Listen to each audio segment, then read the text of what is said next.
Welcome students in today's chemistry lecture Biomolecules. In previous lecture we have discussed optical isomerism in glucose, in which we see isomerism, optical isomerism, enantiomer, stereoisomerism, chiral carbon atom, optical isomers in glucose, Fischer projection formula of glucose, gluconic acid and saccharic acid. Today we discuss some remaining part of optically active compound glucose, then DL configuration system, ring structure of glucose, ज्यामध्ये आपण बघणार आहोत cyclic structure of glucose, Fischer projection formula and Haworth projection formula.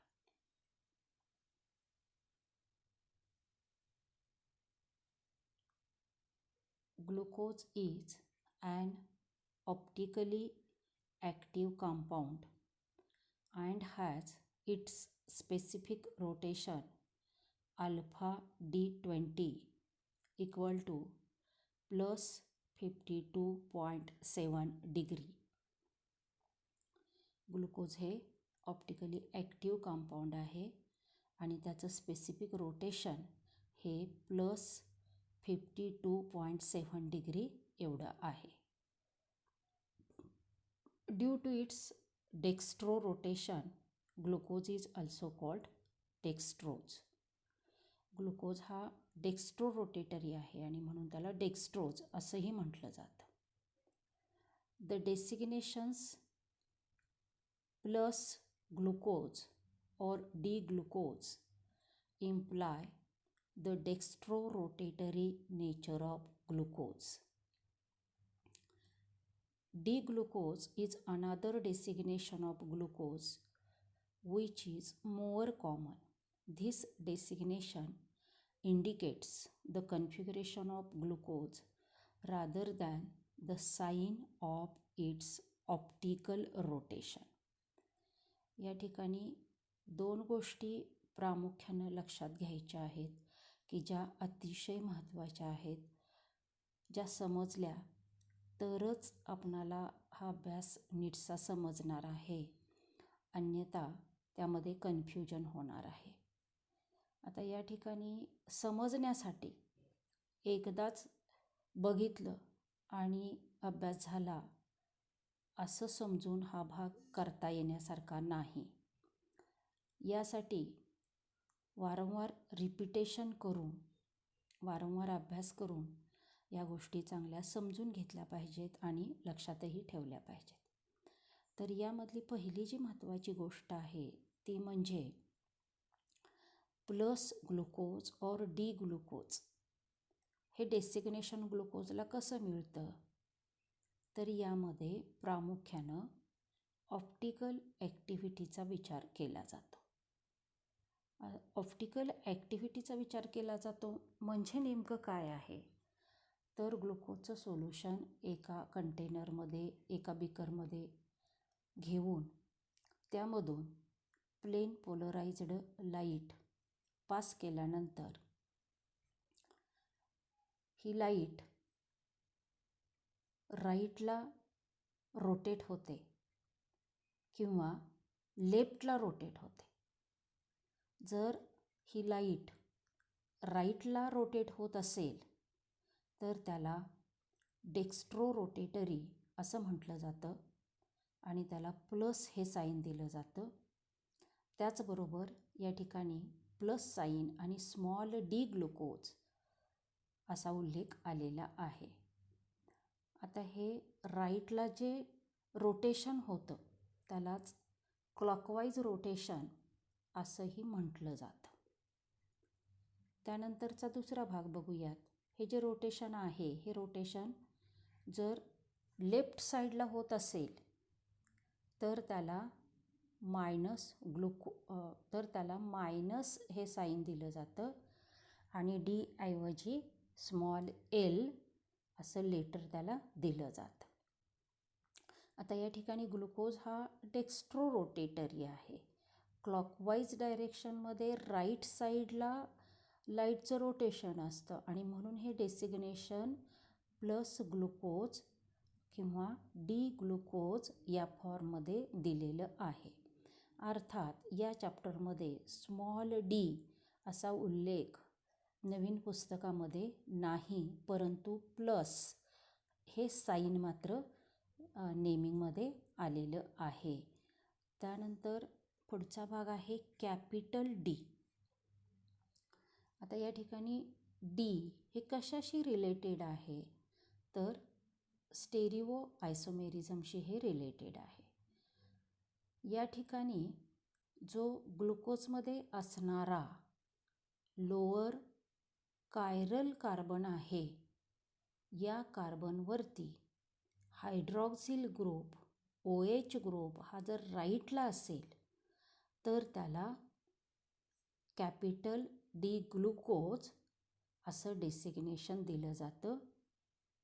त्याचबरोबर ह्या 5व्या chiral carbon ॲटमवरती OH hydroxyl group जर लेफ्टला असेल तर त्याला L असं लेटर दिलं जातं. आता ग्लुकोजच्या बाबतीमध्ये जर आपण फक्त बघितलं तर यामध्ये पहिली पद्धत आहे ती प्लस साईन देण्याची. दुसरी पद्धत आहे त्याला कॅपिटल लेटर डी देण्याची, म्हणजे डी प्लस ग्लुकोज या पद्धतीनं त्याचं कंप्लीट नेम हे दिलं जातं. त्यानंतर पुढचा भाग बघूयात.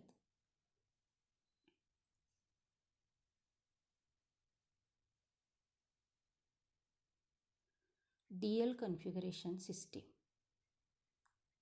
The prefix D or L in the name of the compound indicates relative configuration of stereoisomer. आता स्टेरिओआयसोमर आपण कशाला म्हटलेलं आहे तर structural formula same and spatial arrangement is different. म्हणजेच या ठिकाणी कंपाऊंड सेम आहे, फक्त त्यामध्ये ॲटम्सची जी अरेंजमेंट आहे ही अरेंजमेंट डिफरंट आहे. It refers to a particular enantiomer of glyceraldehyde. Glyceraldehyde has one chiral carbon C2 and exists as two enantiomers. These are represented by two Fisher projection formulae. आता या ठिकाणी ग्लिसरॉल्डिहाइडचे 2 फिशर प्रोजेक्शन फॉर्म्युले या ठिकाणी दिलेले आहेत. ग्लिसरॉल्डिहाइडचे हे जे 2 फिशर प्रोजेक्शन फॉर्म्युले आहेत त्यालाच आपण इनॅन्शिओमर असं म्हणतो. हे इनॅन्शिओमर म्हणजे काय पाहिले आपण तर they are non super imposable mirror images of each other. म्हणजेच काय तर या ठिकाणी पहिलं जे स्ट्रक्चर आहे त्या स्ट्रक्चरवरती दुसरं स्ट्रक्चर आपण ठेवलं तर ते एकमेकाशी तंतोतंत जुळत नाही. म्हणजेच काय होतं तर CHO ग्रुप दोन्ही स्ट्रक्चरमध्ये मिळता जुळता आहे, CH2OH हा मिळता जुळता आहे, परंतु जो पहिल्या स्ट्रक्चरचा लेफ्ट हायड्रोजन आहे त्यावरती दुसऱ्या स्ट्रक्चरचा OH ग्रुप येतो. त्याचबरोबर राईटला पहिल्या स्ट्रक्चरला OH आहे आणि दुसऱ्या स्ट्रक्चरला H आहे. म्हणजेच लेफ्ट आणि राईटला असणारे हे जे ॲटम्स आहेत किंवा ग्रुप ऑफ ॲटम्स आहेत हे एकमेकाशी तंतोतंत जुळत नाहीत. आणि म्हणून आपण त्याला काय म्हणतो आहे, इनॅन्शिओमर म्हणतो आहे. याची जी अरेंजमेंट आहे ती वेगवेगळी आहे. जसं की पहिल्या स्ट्रक्चरमध्ये OH हा राईट साईडला आहे आणि दुसऱ्या स्ट्रक्चरमध्ये OH हा लेफ्ट साईडला आहे, म्हणून आपण त्याला इनॅन्शिओमर्स असं म्हणतो. आता या ठिकाणी या ग्लिसरॉल्डिहाइडमध्ये त्याचा मोलेक्युलर फॉर्म्युला आहे C3H6O3. या ठिकाणी जे ग्लिसरॉल्डिहाइडचं स्ट्रक्चर आहे त्यामध्ये एकूण 3 कार्बन्स आहेत. पहिला जो कार्बन आहे तो CHO ग्रुप, त्यानंतरचा दुसरा जो कार्बन आहे त्याच्यावरती H आणि OH आहे, त्यानंतर तिसरा जो कार्बन आहे त्यामध्ये CH2OH हा ग्रुप आहे. याचा अर्थ असा आहे की या ठिकाणी कार्बन नंबर 2 हा कार्बन नंबर 2 काय आहे, कायरल कार्बन ॲटम आहे.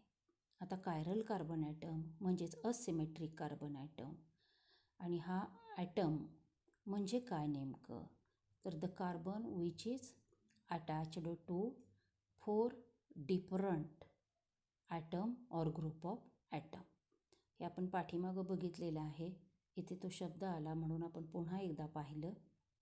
त्यानंतर पुढचा भाग यामध्ये दिलेला आहे, conveniently plus glyceraldehyde is represented by the Fischer projection formula having OH group attached to C2 on right side, structure 4, and this configuration is denoted by symbol D. आता या ठिकाणी प्लस ग्लिसरॉल्डिहाइड या पद्धतीनं याचं डेसिग्नेशन केलेलं आहे. आपण मग अशी पाहिलं की प्लस साईन हे ऑप्टिकल ॲक्टिव्हिटीनुसार येतं आणि कॅपिटल D किंवा कॅपिटल L हे साईन जे आहे हे स्टेरिओ आयसोमेरिझम या कन्सेप्टमधून येतं.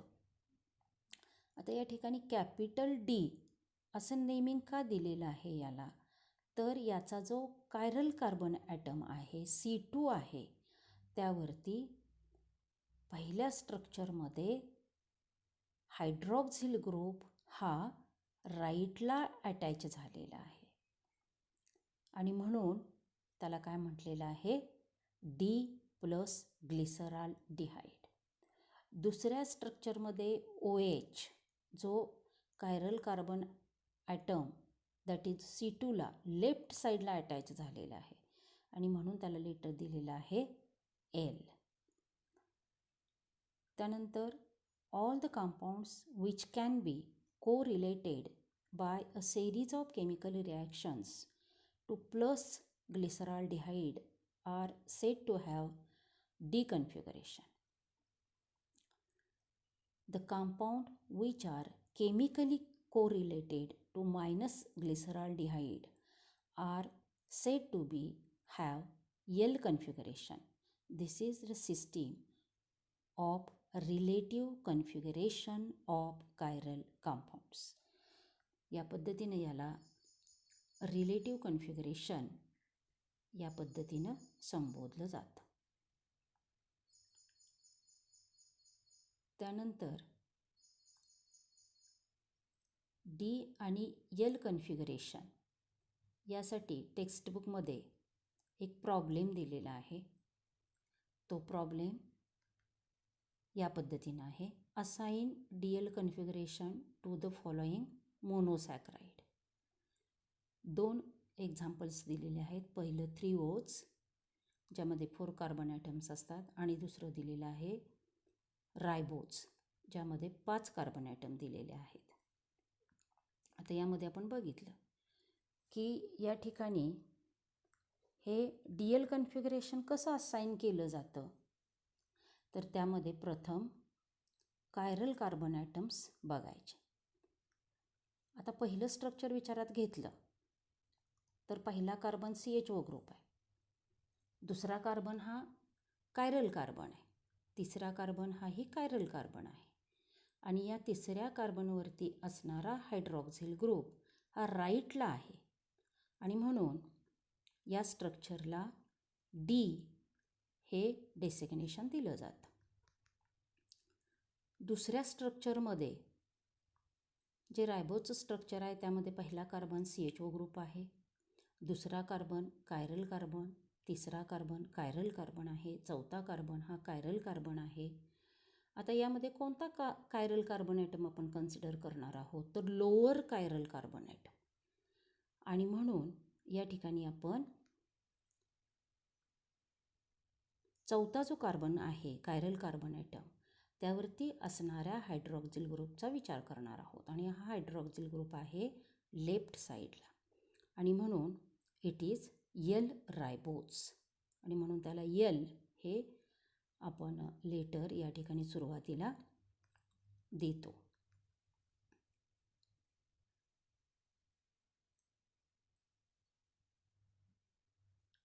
A monosaccharide is assigned DL configuration on the basis of the configuration of the lowest chiral carbon in its Fisher projection formula. आता या ठिकाणी एक ग्लिसरॉल्डिहाइडचं आणि दुसरं ग्लुकोजचं स्ट्रक्चर दिलेलं आहे. ग्लिसरॉल्डिहाइडचं नेम आहे D+ग्लिसरॉल्डिहाइड. हे एक्झाम्पल आपण आधीच्या एक्सप्लेनेशनमध्ये पण पाहिलेलं आहे. दुसरं एक्झाम्पल मोनोसॅकराइडचं दिलेलं आहे म्हणजे ग्लुकोजचं दिलेलं आहे आणि याचं नाव आहे D+ग्लुकोज. आपण बघितलं की प्लस साईन हे कशावरून येतं, याला ऑप्टिकल ॲक्टिव्हिटीवरून. ग्लुकोज हा डेक्स्ट्रोरोटेटरी आहे म्हणून त्याला प्लस साईन आलेला आहे. त्याचा पाचवा जो कार्बन आहे कायरल कार्बन त्याला OH हा राईटला आहे आणि म्हणून तो D+ग्लुकोज असा या ठिकाणी घेतलेला आहे. आता या ठिकाणी ग्लिसरॉल्डिहाइड आणि D-ग्लुकोज यामध्ये लोअर जो कायरल कार्बन ॲटम आहे त्यावरती OH ग्रुप दोन्हीही स्ट्रक्चरमध्ये राईटला आहे आणि म्हणून दोन्हीच्याही नावामध्ये कॅपिटल D असं लेटर आहे. D+ग्लिसरॉल्डिहाइड आणि D+ग्लुकोज आणि म्हणून याला म्हटलं जातं रिलेटिव्ह कन्फिगरेशन ऑफ ग्लुकोज. त्यानंतर पुढचा भाग बघूयात, ring structure of glucose. On the basis of chemical evidence stereostructure of glucose was represented by the Fischer projection formula first. जे आपण सुरुवातीला ग्लुकोजसाठी फिशर प्रोजेक्शन फॉर्म्युला पाहिला की ज्यामध्ये हे स्ट्रक्चर आपण कसं पाहिलं होतं. पहिला कार्बन CHO ग्रुप, दुसरा कार्बन त्याला राईटला OH, तिसरा कार्बन त्याला राईटला H, चौथ्या कार्बनला राईटला OH, पाचव्या कार्बनला राईटला OH आणि शेवटचा कार्बन CH2OH जो सहावा कार्बन आहे. हे स्टेरिओ स्ट्रक्चर ग्लुकोजचं. आता आपण पाहतो की राईटला आपण असं म्हटलं की दुसऱ्या कार्बनला OH, तिसऱ्याला H, चौथ्याला OH आणि पाचव्याला OH. तर लेफ्टला ह्याच्या अपोजिट ॲटम्स असतात. जसं की दुसऱ्याला OH असेल तर लेफ्टला मग काय असणार आहे H. तिसऱ्या कार्बनला जर राईटला H असेल तर लेफ्टला काय असणार आहे OH. तर या पद्धतीचं जे स्ट्रक्चर आहे हे आपण पाहिलेलं आहे. आता यामध्ये glucose however was found to be exhibit some more chemical properties which could not be explained on the basis of structure first. आता हे जे फिशरचं स्ट्रेट लाईन स्ट्रक्चर होतं या स्ट्रक्चरवरून सर्वच केमिकल प्रॉपर्टीज एक्सप्लेन करता येत नाहीत आणि म्हणून it was necessary to write another structure for glucose which will explain all the properties. आणि म्हणून फिशरनं काय केलं, दुसरं याचं स्ट्रक्चर हे तयार केलं. आणि हे स्ट्रक्चर कोणतं आहे, रिंग स्ट्रक्चर ऑफ ग्लुकोज. आणि मग हे जे रिंग स्ट्रक्चर आहे ग्लुकोजचं, हे रिंग स्ट्रक्चर काय करतं, रिॲक्शनच्या सर्व रिक्वायरमेंट्स हे फुलफिल करतं.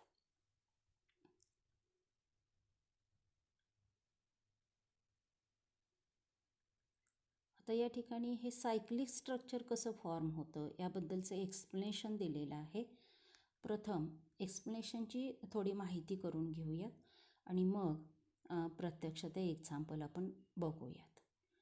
Glucose is found to have 2 cyclic structures. आता ही स्ट्रक्चर्स खाली स्ट्रक्चर 6 आणि 7 या पद्धतीनं दिलेली आहेत. Which are in equilibrium with each other through the open chain structure in aqueous solution.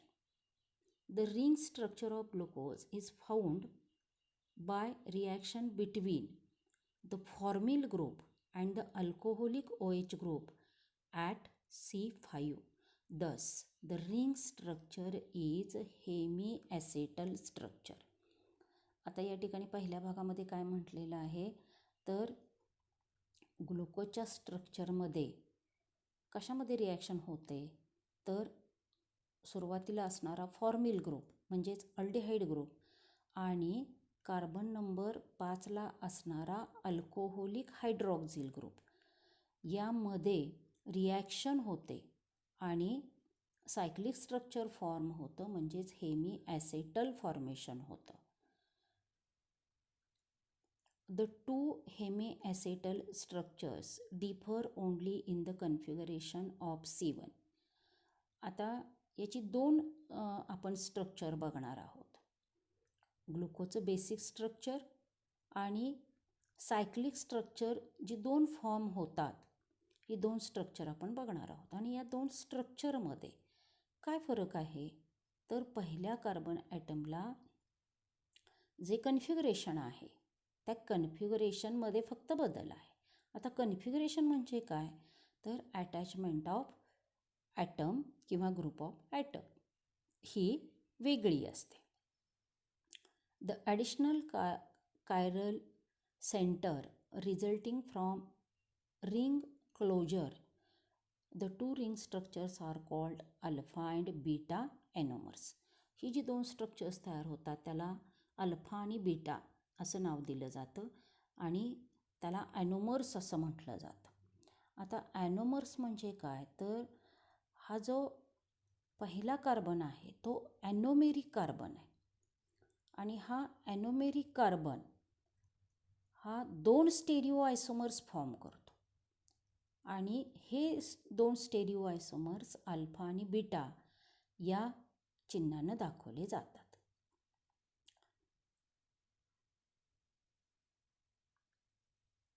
The anomeric carbon, the ring of the cyclic structure of glucose, contains 5 carbons and 1 oxygen.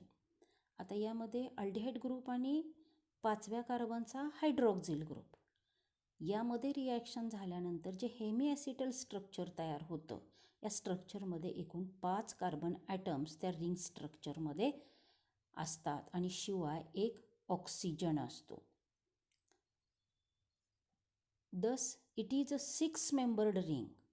He 6-membered ring form होते.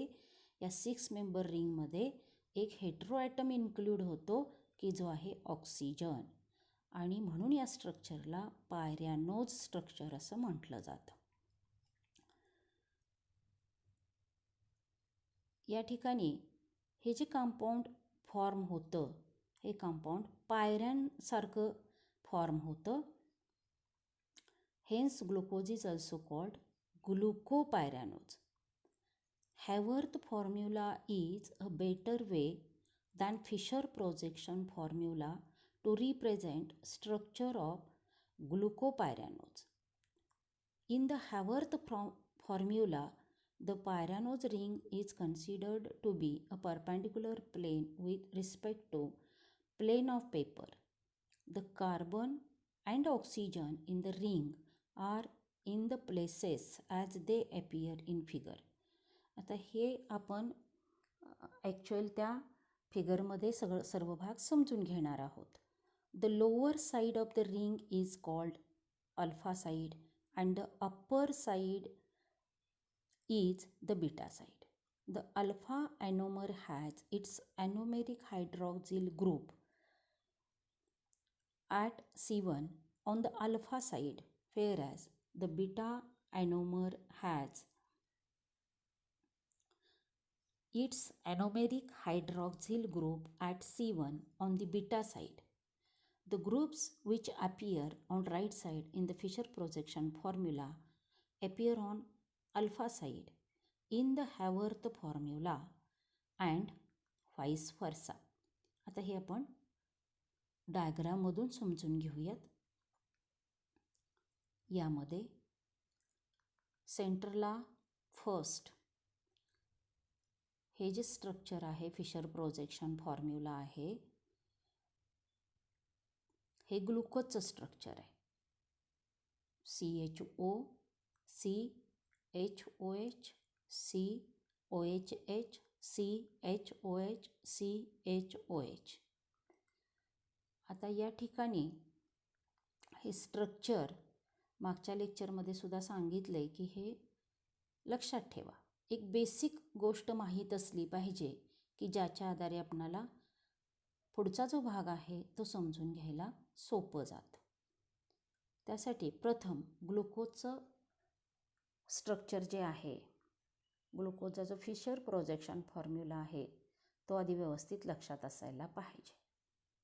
आता या ठिकाणी हे cyclic structure कसं form झालं ते बघूयात.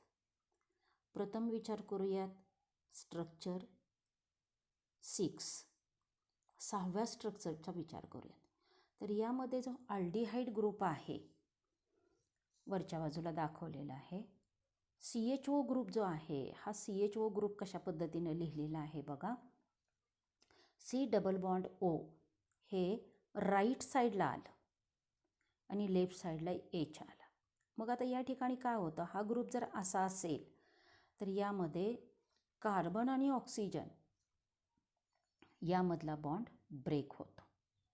म्हणजेच या कार्बनवरती लेफ्टला H आहे आणि राईटला आता O आहे, म्हणजे ऑक्सिजन आहे.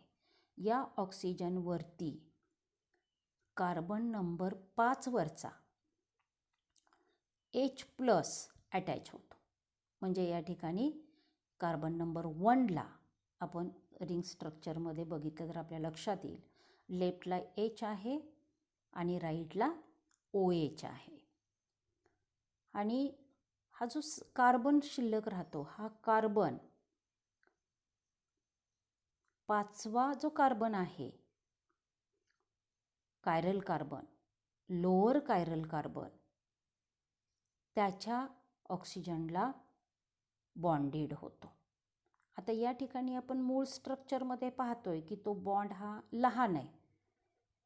मधल्या स्ट्रक्चरमध्ये जर आपण पाहिलं तर आपल्या लक्षात येईल, परंतु बॉन्ड लहानच असायला पाहिजे असं काही नाही. आपण तो बॉन्ड एक्सटेंड करू शकतो. आणि त्यानुसार आपण काय केलं तर कायरल कार्बन जो 5वा आहे त्याचा ऑक्सिजन हा पुढे घेतला, तो रिंगच्या सेंटरला आला आणि त्याला कार्बन नंबर 1 हा आपण अटॅच केला. असं हे एक आपलं स्ट्रक्चर तयार झालं. आता त्याच पद्धतीनं दुसरं स्ट्रक्चर तयार होत असताना आपण जो पहिला अल्डिहाइड ग्रुप आहे तो या ठिकाणी वेगळ्या पद्धतीनं रिप्रेझेंट केला. म्हणजे काय केलं तर C डबल बॉन्ड O हा ग्रुप आपण लेफ्टला दाखवला. आता हा ग्रुप लेफ्टला दाखवल्यामुळं काय होतं, प्रक्रिया पहिल्या स्ट्रक्चरसाठी झाली तीच. पुन्हा एकदा रिपीट करते, कार्बन आणि ऑक्सिजन यामधला बॉन्ड ब्रेक होतो. म्हणजे या ठिकाणी या कार्बनला फक्त आता ऑक्सिजन राहिला कार्बन नंबर 1ला. या कार्बन नंबर 1ला जो ऑक्सिजन शिल्लक राहतो तो कार्बन नंबर 5 वरती असणाऱ्या H+ अटॅच होतो. म्हणजे OH फॉर्मेशन हे लेफ्टला होतं.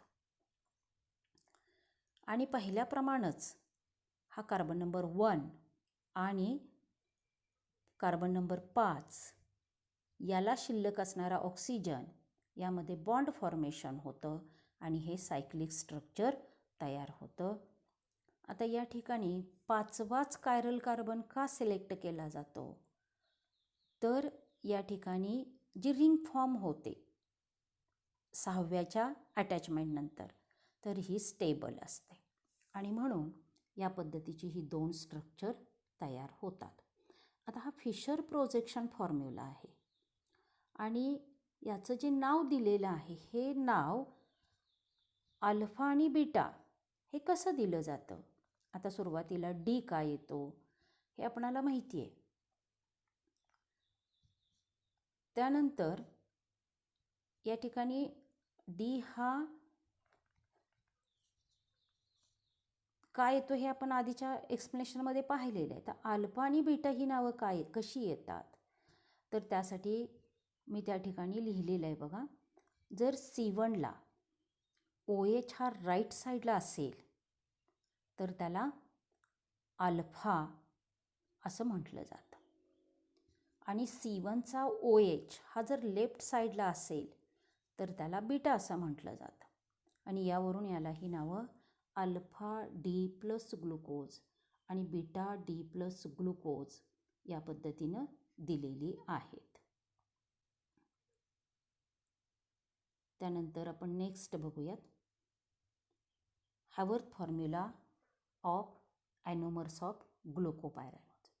आता ॲनोमर्स हा शब्द इथे का आला आहे ते आधी बघूया. तर हा जो कार्बन आहे हा ॲनोमेरिक कार्बन आहे आणि म्हणून तो 2 स्टेरिओ आयसोमर्स फॉर्म करतो. आता स्टेरिओ आयसोमर्स म्हणजे काय, तर C1ला असणारे जे ॲटम्स आहेत त्याची अरेंजमेंट ही वेगळी असते. आता या ठिकाणी हॅवर्थ प्रोजेक्शन फॉर्म्युला कसा फॉर्म झालेला आहे बघूया. तर C1ला H आणि OH आहे.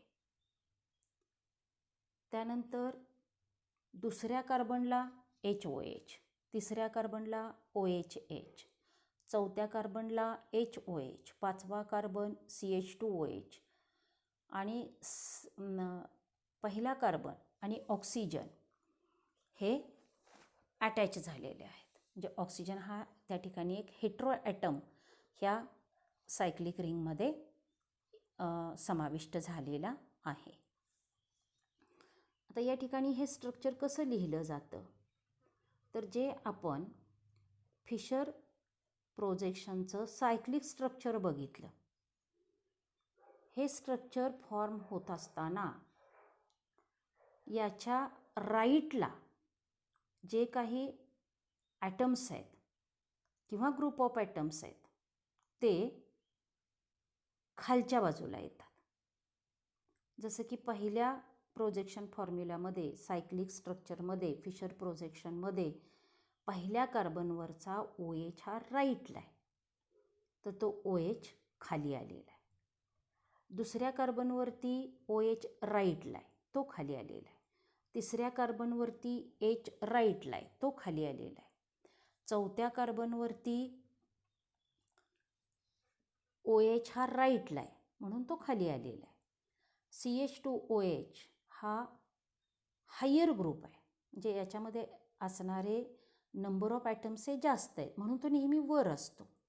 मग CH2OH हा वरती येतो आणि त्याच्या आत म्हणजे खालच्या बाजूला H येतो.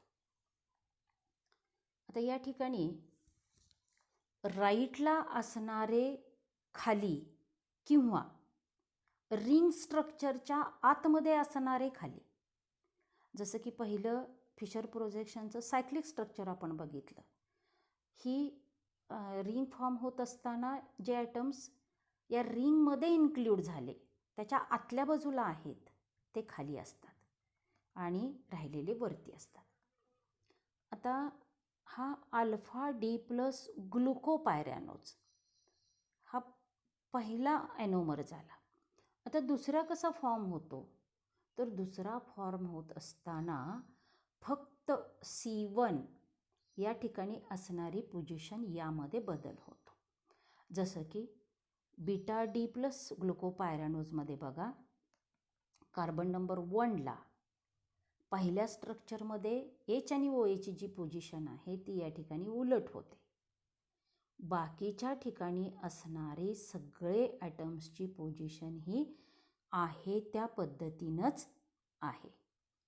अशा पद्धतीनं हावर्थ फॉर्म्युला या ठिकाणी तयार होतो. आपण या ठिकाणी थांबूयात. थँक्यू.